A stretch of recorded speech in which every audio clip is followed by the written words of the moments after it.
Any groups for kids that are kind of like secret? We have a circus program, but it's for kids. So it's like, I think, how old are you? 12.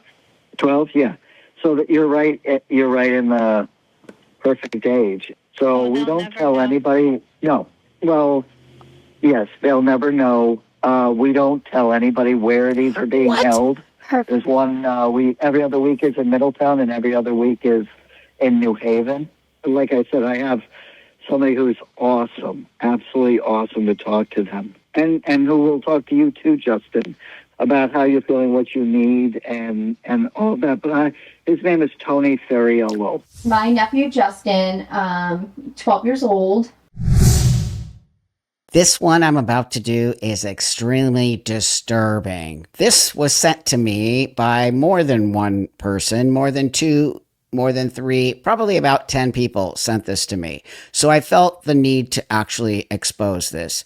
As a person who is a 33-year transitioned female to male, I do feel an obligation to expose dark sides of the transsexual and transgender community, because there is. And I believe that it is important for your own people in your own community to expose bad people, and why I've chosen to take this story on. Now, that being said, these two people, who I will have you see in a second, have declined to be interviewed by this particular website. So let's move forward. Without Consent, Part 1. This is from Project Veritas. Connecticut pastor, youth director secretly steer kids towards gender transition, defying parents. Okay? This is the most upsetting story when I read it. I just sat with it for a couple days because I'm just, what? Project Veritas today released explosive undercover footage exposing a network of transgender activists in Connecticut led by Reverend Aaron Miller, senior pastor of the Metropolitan Community Church, and Tony Ferriolo. I don't know if I'm pronouncing his name. I'm just going to say Tony Ferriolo, director of youth and family program at Healthcare Advocates International. The investigation sparked by a mother's tip after her daughter's troubling interaction with the Pastor Miller uncovers secret support groups, covert distribution of breast binders, and discussions about puberty blockers and top surgery for a 12-year-old female child, Justin, who seeks to transition to a boy against parental wishes. This is the most disturbing story. Look, I don't care what adult wants to do with their time. You go right ahead. But when we have actual transgender people like these two, literally doing what you're about to see with young kids, with they are not mental health care professionals. Nope. One is a life coach and works at some organization called the Healthcare Advocates International. The other one is a pastor of a church. They're not mental health care.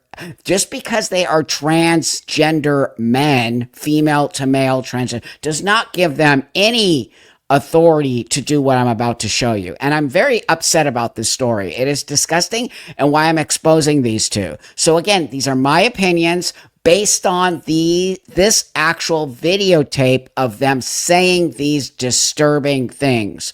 So let me roll that tape. A mother's tip to Project Veritas sparked an investigation into a network of transgender activists. Falsely accused of abuse after her daughter had one meeting with the Reverend Aaron Miller, she feared for others. Miller, a transgender pastor, collaborates with transgender life coach Tony Ferriolo to advocate for transgender youth in Connecticut. Through a series of meetings with the pair, Project Veritas probes how far some activists may go to promote transgender transitions for children without parental consent.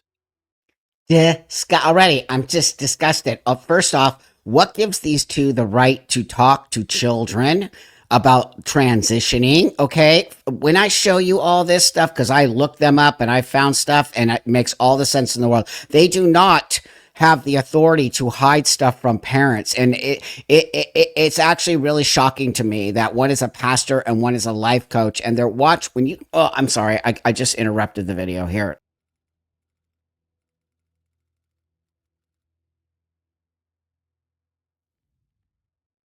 During an initial call, a 12-year-old girl is introduced to Reverend Miller by a Project Veritas journalist. She discusses her struggles with gaining parental acceptance for her chosen name and male identity, Justin. Justin was assigned female at birth, but Justin wants to be referred to as a male. I was thinking that you would be the perfect person to talk to about this. I identify as a boy, wanted to be a boy. That's how I feel inside. But my parents, they don't support me, and I'm trying to find out how I can really become my true self. Okay. All right. So for people that have never experienced this like your parents, the first answer or the first reaction can often be, you're not, and not believe you. Are there What gives this person the right to say this? Because they're a pastor? I don't know much about being a pastor. I don't know much about being a person in that position, but I'm assuming that position gives you a sort of space to help people move forward. Now, this person is a transgender adult, but I'm going to ask all you in the comments who are more religious in the Christian faith than I, what gives the pastor the right to sort of talk to this 12-year-old? This is a 12-year-old child. They think they're well, I think it is a 12-year-old child, or they went undercover as a 12-year-old child. And what gives them the right to have this conversation without the parents, okay? And when you start to hear what this pastor is telling, it feels so one-sided to me, and it feels so much like there's an indoctrination happening. Before I move forward, I want to say this disclaimer. This is my opinion of what I have read about the situation in here, and it's all alleged, but at the same time, there is actual video footage of this situation going on. So I am just giving my opinion about this story. So let's move forward. any groups for kids that are kind of like secret? We have a circus program, but it's for kids. So it's like, I think, how old are you? 12. 12? Yeah. So that you're right in the perfect age. So Oh, we they'll don't never tell know. anybody. No. Well, yes, they'll never know. We don't tell anybody where these are being held. Perfect. There's one, every other week is in Middletown and every other week is in New Haven. Like I said, I have somebody who's awesome, absolutely awesome to talk to them. And who will talk to you too, Justin, about how you're feeling, what you need, and all that. But his name is Tony Ferriello. My nephew Justin, 12 years old. Hey, Justin. He's having a really My nephew. It's not the parent who's bringing the child to these two people. It's the aunt. Okay, so first off, wouldn't you as an adult say, hey, hold on here, wait a minute. I can't really have this conversation with you without your parent involved. Isn't that the correct? I get some young people contacting me. I will not even touch that conversation without having connection to their parents. Okay, this is so disturbing beyond belief. hard time with everything going on, the transition. And I spoke with Pastor Aaron. And also, remember, they said no one's going to know. It's a secret group. Your parents aren't going to know. What? And he recommended that we reach out to you. Where are the parents, and what are they going through right now? They just don't believe it. They just think, well, you're born a girl, then you're a girl. They don't think that you can change. Yeah, guess what? We can't. I transitioned actually 20 years ago. So in 2005, I transitioned, and there was no one to guide me or anything. So at that moment, I started working with trans youth and their families. The first thing I'm you would want shocked. is blockers, right? Puberty blockers. Yeah. And then eventually, would you want to be on testosterone? Yep. How about top surgery? What? Have you thought about top surgery? Oh my God, I'm just blown away by this. I'm blown away by this. It's like he's leading I transitioned in 92, buddy, and I had nobody to help me. But the last thing I'm going to do is tell kids, what are you doing? What? My God. Yes. Okay. He needs to move forward with this transition. Yeah. And is he getting his periods already? No, not yet. Okay.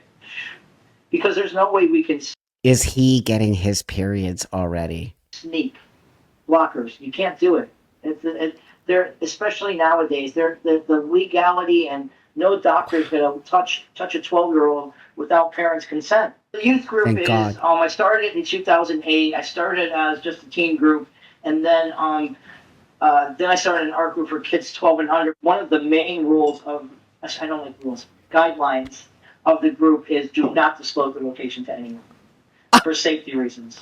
And that's really big, especially now. If you didn't know, this is a high school that's a farm. It's so far out there that nobody knows where it is, and I think that's safe for us. Between me and you, and this is not being recorded, I can't know that they don't know. Right. To put them into the group. Okay. You know what I'm saying? Wink, wink. Nah. I can't say to you. You know what I'm saying? Wink, wink, not. What? What are you doing, dude? What are you actually? You are so busted. You are so busted. And I am disgusted by you and Pastor Miller. What are you people doing? You think you're saving kids' lives? Oh, you just wait. You just wait. What you're doing is actually so insane and disgusting. You have an agenda because you didn't have somebody to help you. Now you think you are not in a situation legally. How are you legally doing this? I don't even understand how you're hiding. It's a secret. Why is it a secret location? Why are you hiding these kids from their parents? Why are you not trying to get the parents and the kids to find a middle ground to help these kids move forward? What are you doing? I'm so fully disgusted in you. Take them there behind the parents' back. I can't do that. But what I can say is tell you that, sometimes other families will take other kids because they're going, they're sleeping over and then they're going out the next morning to an event. Right.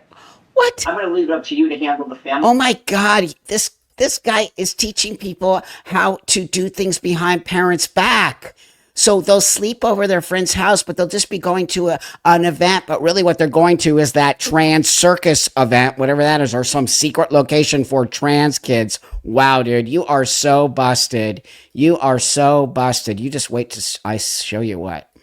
Part of it, Mm-hmm. I'm just going to make sure that Justin gets what he needs. Yeah, just Really? bring him. And if they say we're taking them to a park and taking them whatever, that's up to you. Taking them out for lunch. I don't know how many people we should share that the parents don't know. They're all cool, and they wouldn't say anything. But I just want to protect Justin. Yeah. Because I don't. If this is all on the up and up, why are you being so sneaky, dude? If this is all on the up and up, and what you're doing is a great thing for these kids, why are you being so sneaky? Wink, wink, nod, nod. Why are you doing that? Because it's not, and you know it. And it's why you're trying to sneak these kids from their parents. I don't want to give him the space, and then something happened and it's taken away because the parents are adamant about him not going. Do you have a binder? Do you bind your chest? 12-year-old. Remember, this is a 12-year-old. Have one? Okay, because we give away free binders.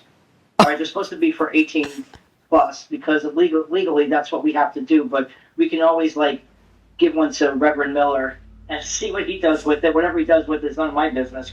Oh my God, they are so these two dudes are so sketch. So he just admitted it, legally not allowed to give the binder to a 12-year-old, but he'll give it to wink, wink, Reverend Aaron Miller, who I don't need to know what he's doing with it. These sketchy, man, I hope you two go down hard.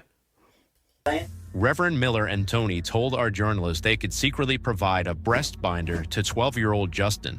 Chest binding compresses chest tissue to create a more masculine appearance for those experiencing gender dysphoria.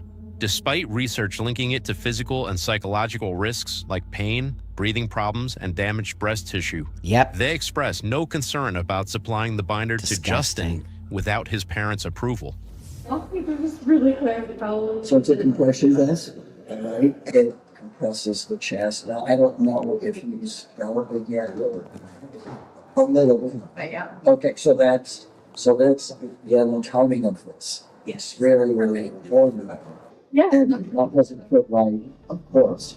I will get you an editor along the way. So I just want you to know, Justin, just so you know this, I was born female, and I do want to tell you that when, and it's not if, when you become who you are, really who you are authentically, there is a joy that I can't describe to you. Wow. And that's waiting for you. Wow. People can think all they want. You know who you are, and we're going to start surrounding you with people who love and honor you, and that's going to really help you. This is the beginning of someone helping you, okay? And maybe several of us helping you. So we'll work together to find a way. And Justin, I want you to hear the people that care about you and love you, all right? Here now in your life to protect you and to help you move forward, okay? Trust me, I've helped thousands of kids.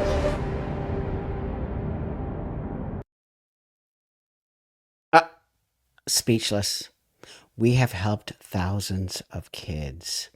These two sound like cult leaders. They're like, don't worry, we'll take care of you. You know who you are at 12, with no mental health care, with no helping these people navigate a system that they're not even equipped to handle. At 12, you are going to tell a 12-year-old that they know who they are because you think you knew who you were at 12? Oh my God, you guys, I am disgusted by that community and I will not tolerate this nonsense. And I have nothing to do with that. These children should never be around these kind of people. So let me just show you this. I want to bring this back up here. Down here, so remember when they were saying they're giving away these breast binders here, but they're not allowed to give it to 12-year-olds, so they'll give it to the reverend who will give it to the kid, but he doesn't wink need to know anything about it. So he works with that organization called that one dude, the life coach. He works, what's his name? Tony, Mr. Faralalo. Okay. He works with Healthcare Advocates International. Healthcare Advocates International is committed to advocating for the rights and the happiness of the LGBT community, blah, blah, blah, blah, blah. Tony Ferraro serves as the youth and family director, as well as the head of the private business. Tony has never authorized or condoned, okay, listen to this, Mr. Farlalo providing binders to anyone under the age of 18 without parental consent. We will be looking into the matter to ensure binders purchased by ACAI are not being used by Mr. Farlalalo at his private business. So they do not give binders. This organization, Healthcare Advocates International, does not advocate for giving binders to people under 18. Yet Mr. Tony is buying them from this organization or whatever they're doing and giving them to underage, which is completely against the rules of the organization that, I'm going to go scroll back up, that I think this Tony guy is Tony is the director of youth and family program at that program. Shouldn't this guy just be fired? Completely fired. So I went to do a little bit of research about this Tony person, right? And what did I find? Oh, well, check this out. I went to Tony's website. Guess what Tony's website says? Right there, plain and simple. This website is briefly down for scheduled maintenance. Please come back soon. Kind of interesting. At the same time that this particular website is outing their insanity, this person's website is down. I was like, that's a coincidence. How did that happen? Gee, I don't know. So now I found this little video of the Reverend Miller. Okay, I don't know what it takes. I did a little search about how you become a pastor. It's not, it depends on the church or where you're at, but you don't necessarily have to go through you don't have to get any kind of like degree or anything like that. You just have to, I guess, take some classes or do some. It's pretty much like you could just be a pastor if you want. So there's no necessarily you need to get like a bachelor's degree or some kind of degree in theology. Some churches will just hire you. This guy feels to me like he was just hired. Is there something creepy about this, or is it just me?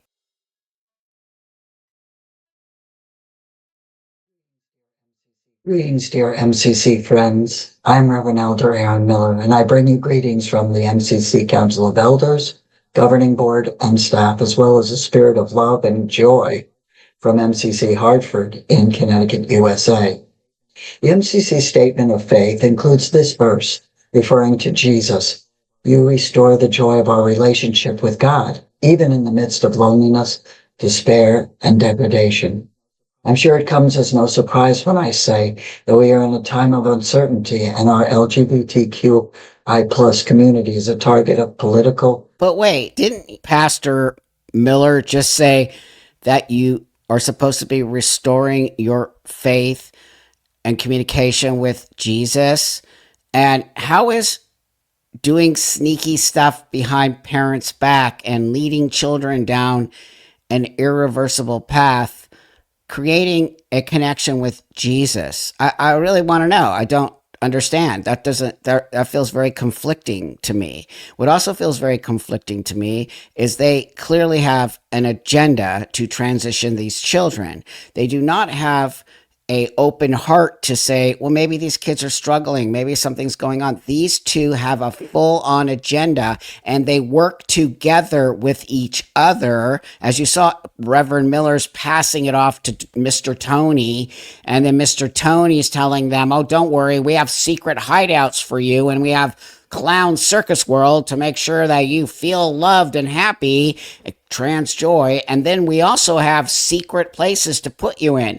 So, oh my God, it just goes downhill from here. So doing my little research on Mr. Tony, I went to this website that's like, it's called the Connecticut Bar Foundation. And then it has Tony here, who's the director, remember, of Healthcare Advocates International Youth and Family Program. The one that said they're going to investigate Tony for taking binders that are for 18 and older adults and giving them to 12-year-olds. Okay, so there's that. And he pretends that he's a life coach and he's done all this stuff. And then here it says since 2005, which is when Tony supposedly transitioned, Tony has provided training to over 75,000 people around the country. Tony has dedicated himself to both promoting competent and respectful health care. Really? I'd like to know how that's competent health care for the transgender community and by educating providers. I want you to provide what your training is to do that. Just because you transition does not give you the actual training. And advocating on behalf of patients. He encompasses a unique ability to make light of something challenging. Blah, blah, blah, blah, blah, blah, blah. So, okay, since 2008, these groups have served over 1,000 families. In 2017, Tony was a contributing author. This is the scary part. It's getting scary. For article in a Journal of American Academy of Child and Adolescent Psychiatry, 10 things transgender and nonconforming youth want their doctors to know. But you're not a doctor. How are you contributing to a manual of doctors when you don't even have a degree and you're not a doctor? But it gets worse. In 2019, he received his teaching certification in mindfulness. A teaching certificate in mindfulness, and incorporates mindfulness. What's mindfulness? In all his trainings. In 2020, he was a contributing author for the Springer publication. Hope you're sitting down. Pediatric Gender Identity. Pediatric Gender Identity. So I went and I Googled pediatric gender identity, which is the scariest thing ever in the whole wide world. So what did I find? disgusting. One of the most insane doctors out there, Jack Turbin, just Google, total psycho, completely obsessed with transing children. He's a gay man, so we could get into all of that. But this person, Mr. Tony, who's a life coach and got his certificate in mindfulness, is now a contributing person to the Pediatric Gender Identity Manual. Gender affirming care for transgender and gender diverse youth. Oh my God, you guys. OMG. I just can't. I'm so disgusted. Now, I'm going to do a whole other video because there's a whole second part to this. But what I am going to do is I'm going to show you what Pastor Aaron Miller, okay? These two are so scary. Hold on, let me bring this up. In the second part of this investigation, which I'll put all the links and you should look at it all and read it all, okay?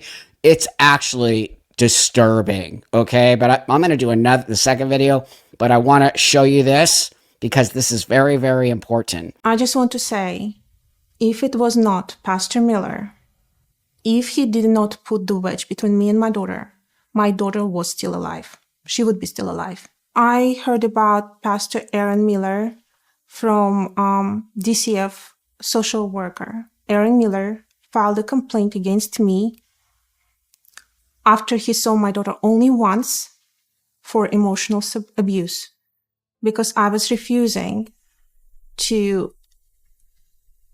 affirm her gender identity due to my Muslim beliefs.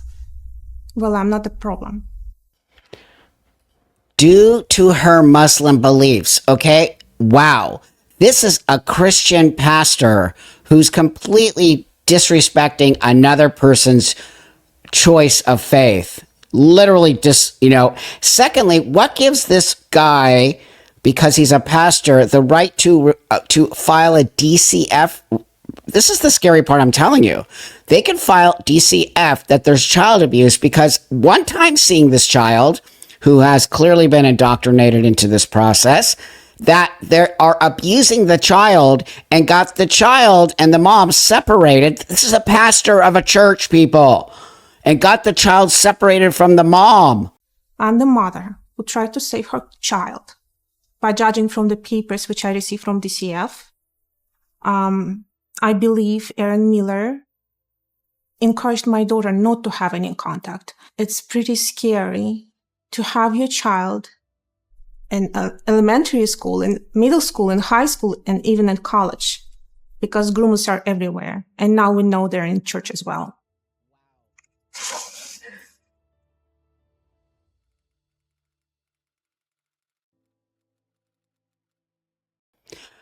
Okay, I'm just so livid. I just want you to know I'm so pissed off about this whole thing. So I want to just bring this one thing here up. So basically, in part 2 of the story, it's the mom.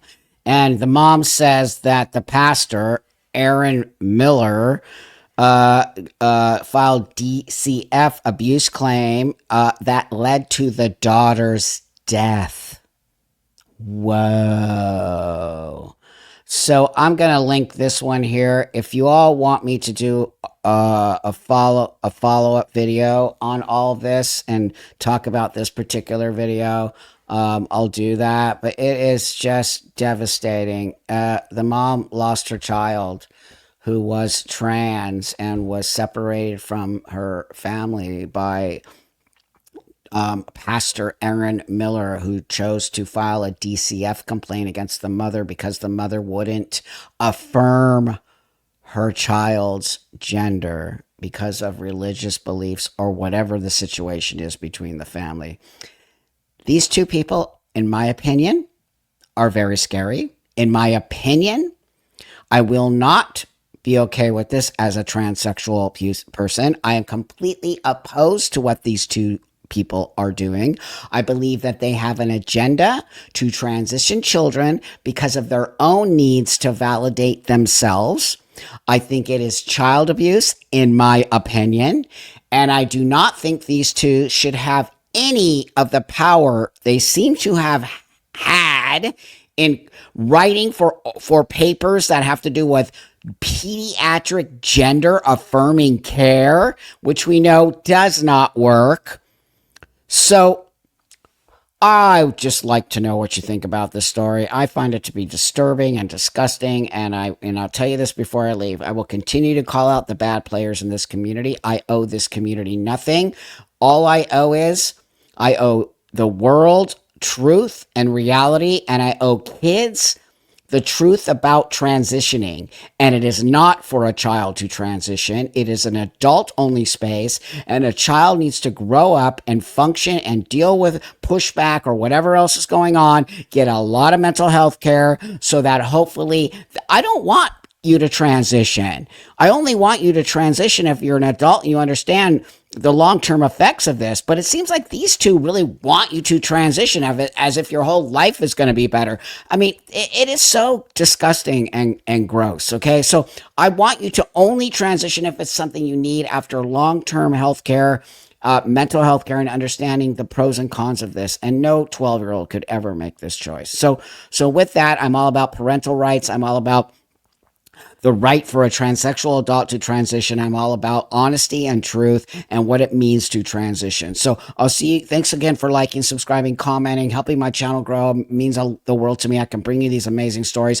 I'll put the link to Project Veritas and all the other stuff out there. And hey, if Pastor Aaron Miller or Tony Faralalo want to have a conversation with me, I'd be more than happy to bring you on my channel and have an actual open dialogue about what I think is the problem. Okay, so with that, have a great rest of your day.